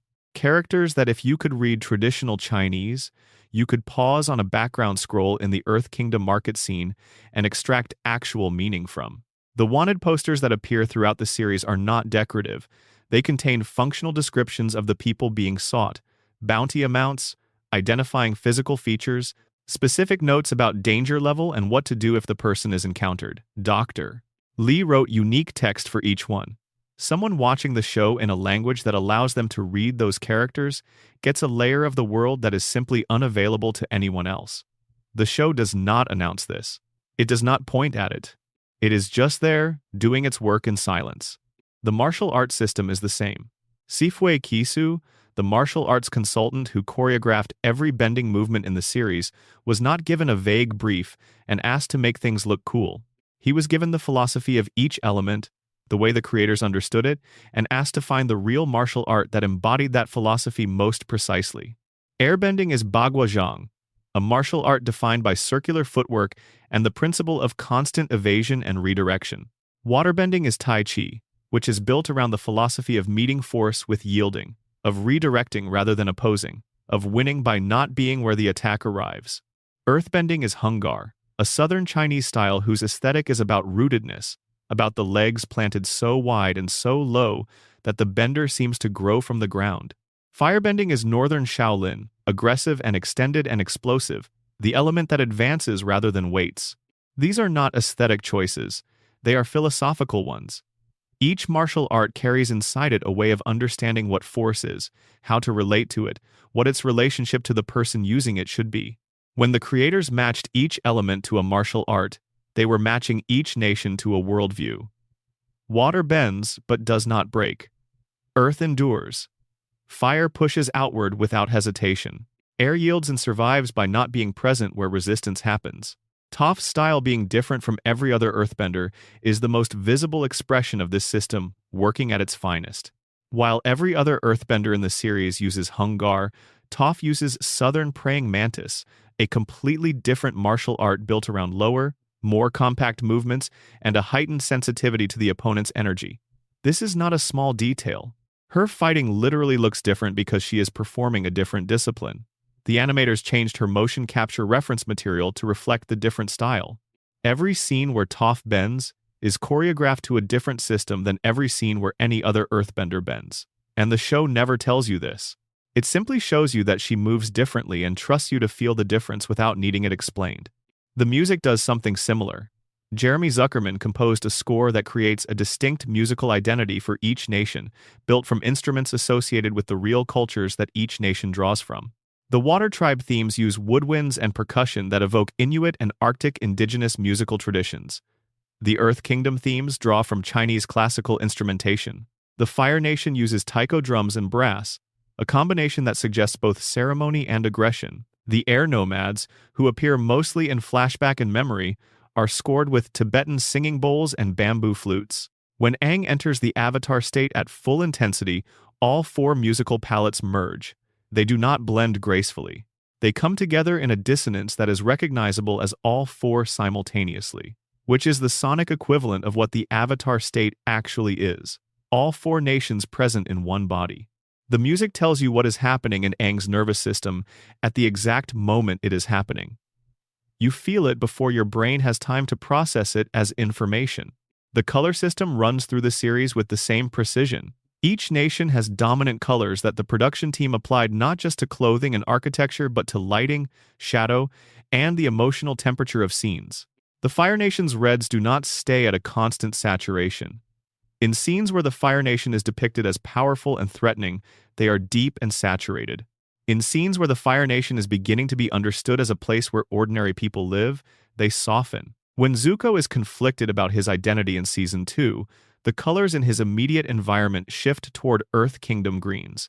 Not dramatically, not in a way that announces itself, but consistently enough that going back and tracking them is rewarding. Zuko's scar is used as a camera direction throughout the series. When the storyboard artists want to communicate that a scene is showing you the version of Zuko that was damaged by his father, by the ideology he was raised in, by the shame he carries, they frame him from the scarred side. When they want to show you the version that is growing, changing, moving toward the person he is becoming. They frame him from the unscarred side. This is not a rule that is applied every time or that overrides other visual considerations, but it is consistent enough that it operates as a language. The camera is telling you which zuko you are looking at.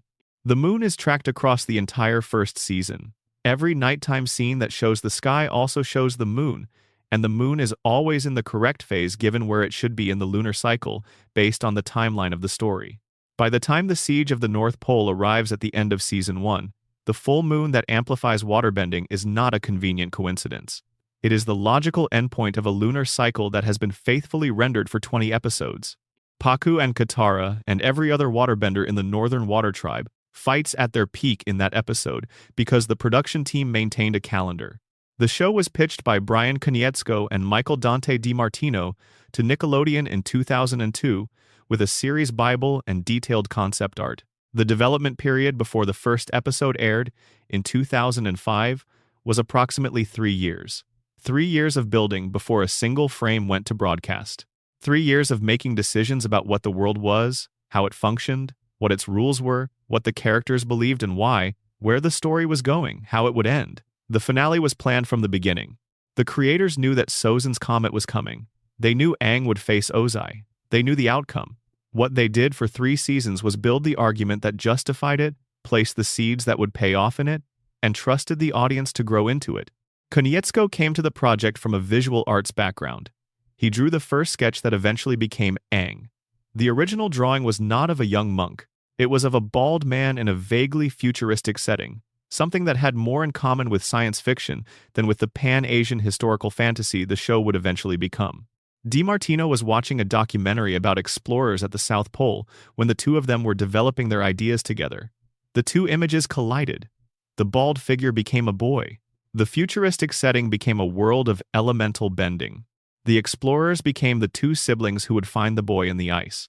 The distance between that collision of a robot sketch and a polar documentary and the 61 episodes of television that resulted from it is a measure of how much creative evolution can happen when 2 people with complementary strengths take 3 years to ask every question the premise suggests before committing it to film. The voice recording process was unusual for American animation in a way that contributed directly to the performances. American animation typically records dialogue before animation, so the animators can synchronize the characters' mouths to the audio. What Avatar did in addition to the standard process was encourage the actors to find the characters rather than simply read the lines. The voice actors for the child characters were, in most cases, actual children or young teenagers. Aang was voiced by Zach Tyler Eisen, who was 12 years old during recording. Toph was voiced by Jesse Flower, also 12 during recording. The age authenticity is audible, their voices crack. Their deliveries have the spontaneity of actual young people finding their way through emotional situations. They do not sound like adults performing youth, they sound like youth. The sequence in which Toph and Aang train earthbending together has this quality running all the way through it. When Toph is frustrated with Aang, the frustration is real in the way that only a 12-year-old's frustration is real, simultaneously genuine and slightly overwrought, committed to itself in a way that adult frustration has usually learned to moderate. When Aang is overwhelmed, the overwhelm is specific to a child who genuinely does not know how to be what is being asked of him. The performances ground the philosophy of the show in something physical and immediate. Mako Iwamatsu, who voiced Iroh in the first 2 seasons, died of esophageal cancer on the 21st of July 2006. He was 72 years old. The episode that contains his final recorded performance aired 2 months after his death. The song he sings in that episode, Leaves from the Vine, is a lullaby he performs while setting a small memorial for Lu Ten, his dead son. The memorial is a flower in a small stream. The song is sung to no one who can hear it in the physical world, and Mako recorded it knowing he was dying. Whatever he was reaching for in that recording, whatever he brought into the booth that day and set down in the vocal track, it is there in every version of the episode that has ever aired, and will be there in every version that airs after tonight. Greg Baldwin, who took over the role for Season 3 after Mako's death, studied the performance with a reverence that is audible. He did not replace Iroh. He continued him. The continuity is nearly seamless. achieved through a combination of technical skill and genuine devotion to the character and to the person whose character it had been. Most viewers do not notice the transition. That non-noticing is one of the most delicate achievements in the show's production history. The sound design deserves its own extended consideration. Every bending style has a distinct audio signature, constructed not from a generic effects library, but from recordings made specifically for the show and processed to reflect the philosophy of each element. Waterbending sounds like actual water, processed to have a fluidity and responsiveness that reflects the element's nature. Earthbending uses stone and gravel and the deep percussion of immovable things being moved. Firebending incorporates gas ignition and the sound of open flame at different intensities, ranging from the intimate crackle of a small controlled fire to the roar of something massive and uncontained. Airbending, the subtlest of the four, uses wind recordings processed to have a slightly musical quality, as if the air is organized rather than random. And each of these sounds changes based on the emotional state of the person bending. A waterbender who is afraid does not sound the same as a waterbender who is confident. A firebender in control produces different audio than one who is desperate. The sound design team built an entire emotional register into the sonic identity of each element, so that you are receiving information about the character's internal states through the way their bending sounds, simultaneously with the information you are receiving through the animation of their faces and bodies. 3 channels of emotional information running at once, none of them competing, all of them contributing to the same picture. That extended development time is visible in the coherence of the world. The way the geography makes physical sense. The way the climate zones correspond to the latitude at which each nation is located. The way the technology available to each nation reflects the resources and the cultural priorities of that nation. The Fire Nation's industrial military complex exists because the Fire Nation's philosophy of aggressive expansion naturally produces industrialization. They needed machines of war, and so they built them. And in building them, they developed a technological sophistication no other nation matched because no other nation had the same incentive. The animatic process added another layer. Before any episode was fully animated, the team created a complete rough version using storyboard drawings, dialogue, temporary music, and sound effects. These animatics were detailed enough to function as complete versions of the episodes in their own right. Specific camera movements, emotional beats, lighting notes, all of it was embedded in the rough drawings and reviewed multiple times before anything went to the animation studios in South Korea. The Korean animators at JM Animation and Dr. Movie received not just instructions but a vision communicated with unusual precision and respect. The result was animation that felt authored in a way that outsourced animation does not always feel. Every camera angle was a decision. Every cut was a decision. The silence in scenes where music drops out entirely. When Aang finds the skeleton of Gyatso, when Zuko redirects lightning and then walks away from his father, when Katara holds her mother's murderer at water point and then chooses not to become what the war has made so many others, those moments of silence were designed in the animatic stage. The composer Jeremy Zuckerman received those scenes with the silence already built in, and the silence was the note. The world of Avatar was built by people who believed that the invisible architecture matters. That the things you never consciously register are shaping your experience in ways that the conscious mind cannot track. That a child watching a Saturday afternoon cartoon is absorbing, through the music and the color and the movement and the weight of the silence, a particular understanding of what the world can be and what the people in it can become. And that understanding, deposited in the mind before the person was old enough to know they were receiving it, would be there waiting when they were old enough to need it. The calligraphy is real, the martial arts are accurate, the lunar cycle was tracked, the chakras are genuine, the Buddhist chant was chosen with care. The philosophy of each bending tradition corresponds to a real tradition of thought. The silence was scored. The color tells the story. The scar faces the right direction. All of it was built to be felt rather than seen. All of it was built to make a world that feels more real than worlds normally feel. And the reason it worked, the reason it still works, the reason people who first watched it at age 7 are finding new layers at age 30 is that the foundation is genuine, not performed, not imitated, genuine, built by people who respected the traditions they were drawing from, who respected the audience enough not to simplify, who respected the craft enough to keep going deeper, to ask the next question, to build the next layer, to put the next thing in there that most people would never see but that everyone would feel. The show was always smarter than you were, not to diminish you, to give you somewhere to grow, to ensure that no matter how much you had grown by the time you came back, there would be more. There is always more. Section 11. What persists? The legacy, the world after the war, and the quiet revolution of an avatar who did not kill. The last thing Aang did as the avatar of his era was remove something. He did not destroy. He did not add. He took away the ability of a man to do harm, and left the man alive in that diminished state, and walked away from the confrontation with his values intact in every particular. He did not become the thing the war had spent 100 years creating. He did not add to the violence in the name of ending the violence. This matters not just as a plot resolution, but as a statement about what the show actually believes. Because Avatar, The Last Airbender, is, underneath everything else, a show about what kind of person you decide to become when the world gives you reasons to become someone worse. Zuko had more reasons than almost anyone. He was burned by his father at 13 years old in a ritual that his nation understood as an honor because he had spoken out of turn in a war meeting, because he had suggested that sending new recruits to be used as a distraction in a losing battle was wrong. He said a true thing at the wrong time in front of the wrong person, and his father put fire to his face and called it a lesson. Zuko spent 3 seasons being given, by every person and institution around him, a complete set of justifications for being exactly as cruel as the people who had hurt him. The war had made cruelty not just acceptable but expected. He had every reason in the world to become Ozai's son in full. He did not. That is the center of his arc. Not the spectacular redemption moments, not the scene where he joins Team Avatar or the scene where he faces his father.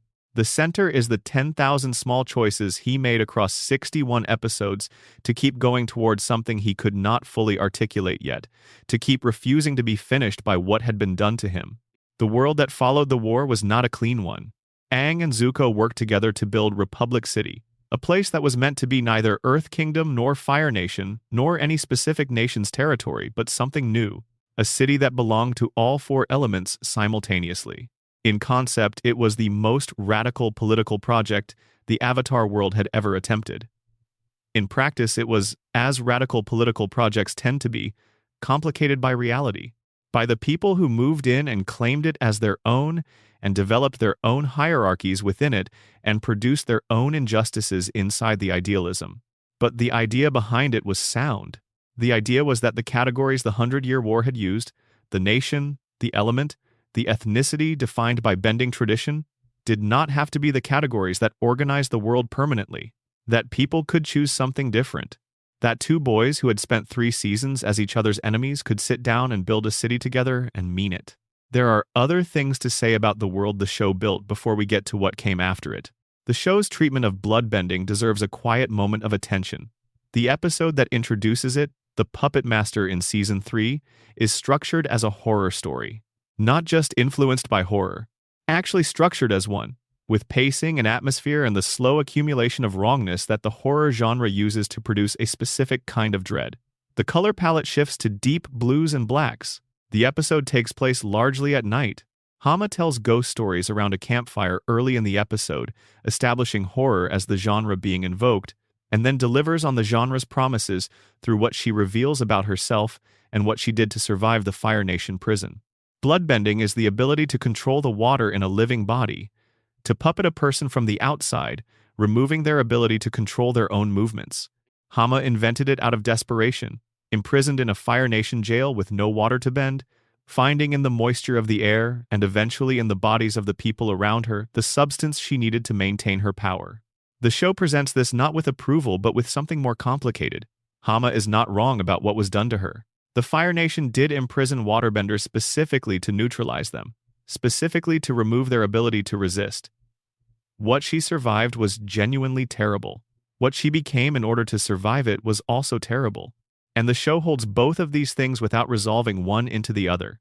When Katara uses bloodbending for the first time to save Aang and Sokka from Hama's control, the show acknowledges immediately that she has crossed a line she cannot uncross. She can do this now. She knows she can do this. And the knowledge is not neutral. It is not a tool she can put away and forget.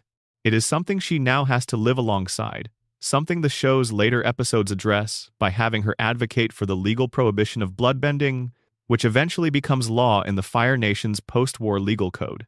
She helped make it illegal because she knows what it is from the inside, and what it is from the inside is something that should not be normalized.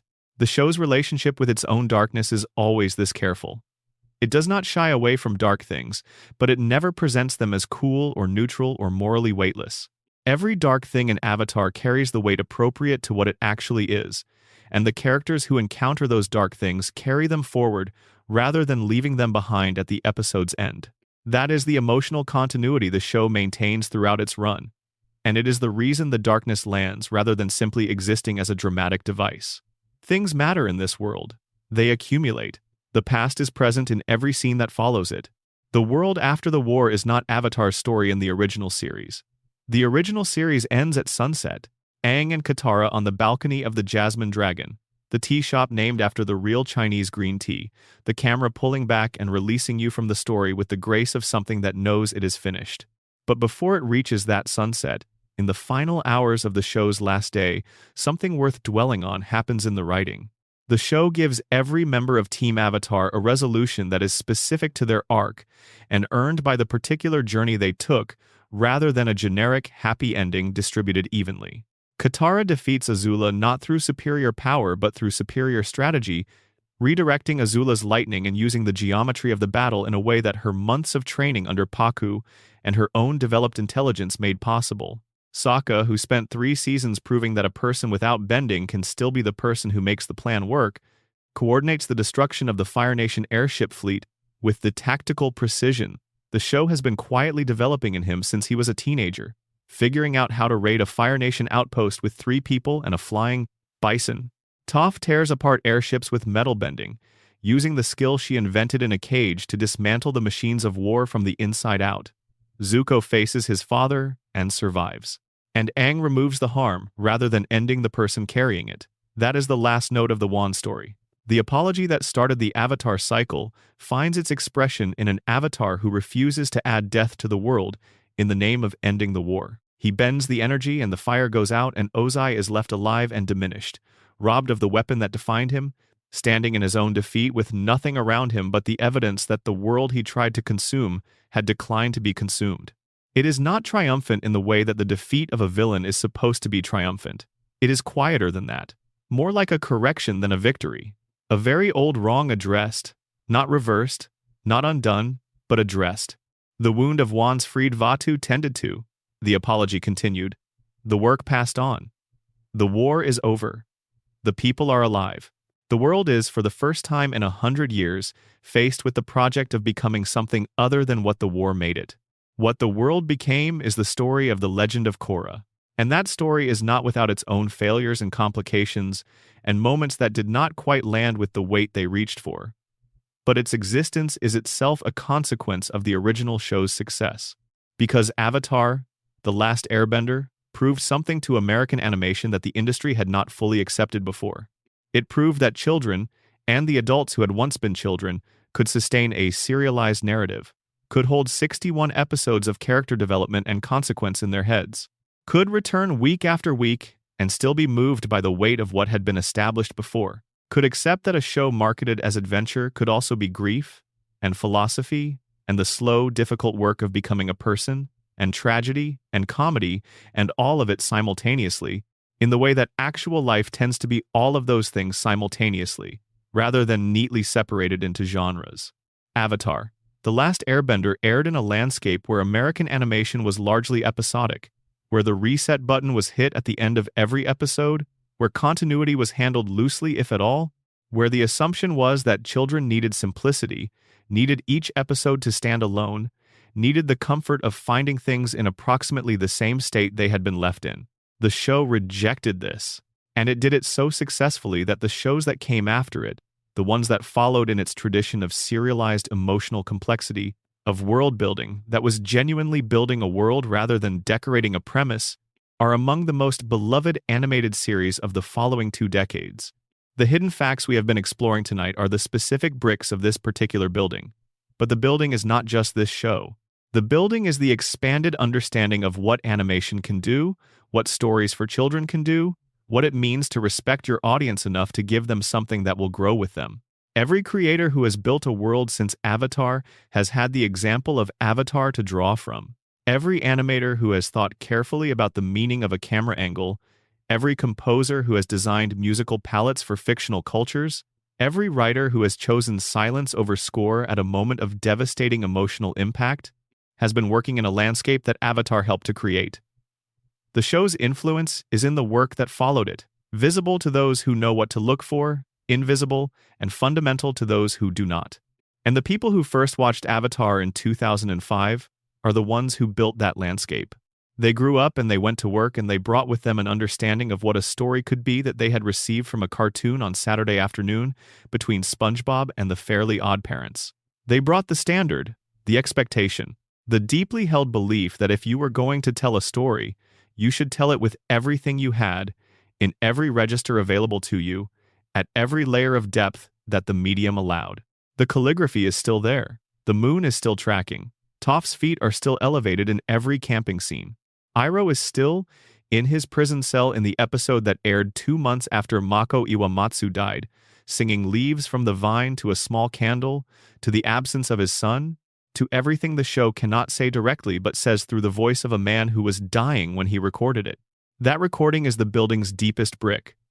The show does not tell you to feel it. It does not point at it. It simply plays it, and you feel it. Because the invisible architecture works. Because the things you do not see are doing the work that the things you see cannot do alone. Because the calligraphy is real and the martial art is accurate, and the man singing the song was going to die and he sang it anyway and it was kept, and it will be there the next time you watch and the time after that and the time after that. The world of Avatar is still here, still hiding things, still rewarding the people who pay attention, still meeting every level of attention with exactly enough depth to make the attention feel justified. You brought yours tonight, and it was enough. It was more than enough. It was the thing the show was built for. Final words. That is the iceberg. Not all of it. There is no night long enough for all of it, but enough of it that you have a sense now of the shape of what was built, the layers above the water and the layers beneath. The things that were planned, and the things that were inevitable consequences of a world whose rules were applied consistently enough to produce results no one specifically intended. The air nomads are still gone, but their last child lived. The friendship between an Avatar and a Fire Lord still ended the world, but this time the Avatar and the Fire Lord rebuilt it together. The woman who was forced to become someone's property used a poison and a sacrifice to ensure that her son would live, and her son grew up to be the best Fire Lord his nation had ever had. The girl who was taught that her blindness was a limitation turned that limitation into a discovery that changed the history of bending. The old man who was supposed to conquer the world chose tea instead and quietly coordinated the defeat of the empire he had once served. And the boy who slept for 100 years while everything he loved was erased, woke up and learned 4 elements, and did not kill the man who had inherited the catastrophe and faced him anyway and removed the harm he carried without adding harm of his own. That is what the training was for. That is what Rava has been carrying through 10,000 years of lives and deaths. That is what Juan spent his last breath apologizing for not finishing yet, not because the work was Aang's to finish permanently, because it is always someone's to continue. The Avatar cycle does not end. Balance is not an achievement. It is a practice. Something that has to be maintained and renewed and recommitted to in every generation by whoever carries it. The iceberg does not have a bottom. There are always more layers. There is always something that was built carefully and placed quietly and waits in the dark for the right kind of attention to find it. You found some of it tonight, and the show is grateful for that.